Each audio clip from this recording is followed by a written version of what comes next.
આ તરફ વાત કોંગ્રેસની કરવામાં આવે તો ગુજરાત કોંગ્રેસના ઉમેદવારો અંગે દિલ્હીમાં મંથન પૂર્ણ થયું છે। કેટલીક બેઠકો પરના ઉમેદવારો આવતીકાલે જાહેર થઈ શકે છે। આણંદ બેઠક ઉપર ભરતસિંહ સોલંકીનું નામ જાહેર થઈ શકે છે। તો આ તરફ વલસાડ બેઠકની વાત કરીએ, ધારાસભ્ય અનંત પટેલનું નામ જાહેર થઈ શકે છે। અમદાવાદ પૂર્વ લોકસભા બેઠક જ્યાં રોહન ગુપ્તાનું નામ પણ ચર્ચામાં છે।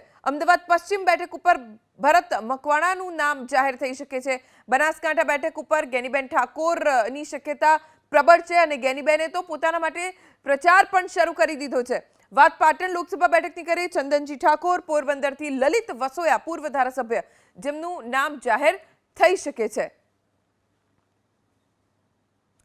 તો કોંગ્રેસમાં પણ ઉમેદવારોને લઈને મંથન પૂર્ણ થઈ ગયું છે। હવે આવતીકાલે એટલે કે બુધવારે કોંગ્રેસ તરફથી ગુજરાતની 26 લોકસભા બેઠકો માટેના ઉમેદવારોના નામ જાહેર થઈ શકે છે। 26માંથી કેટલાકના નામ જાહેર થઈ શકે છે, કેટલાકના બાકી રહી શકે છે। બની શકે કે 26 બેઠકો ઉપર ઉમેદવારોના નામ પણ જાહેર થઈ જાય, પણ શક્યતા જેની છે તેમના નામ અમે આપને સ્ક્રીન ઉપર બતાવી રહ્યા છે। સૌથી પ્રબળ શક્યતાઓ ગેનીબેન ઠાકોરની છે। ગેનીબેન ઠાકોર વાવથી ધારાસભ્ય છે અને બનાસકાંઠામાં ભારતીય જનતા પાર્ટીએ ડોક્ટર રેખા ચૌધરીને ઉમેદવાર તરીકે મેદાનમાં ઉતાર્યા છે, એટલે એ પ્રબળ શક્યતા છે કોંગ્રેસ મહિલા ઉમેદવાર તરીકે ગેનીબેન ઠાકોરને મેદાનમાં ઉતારે।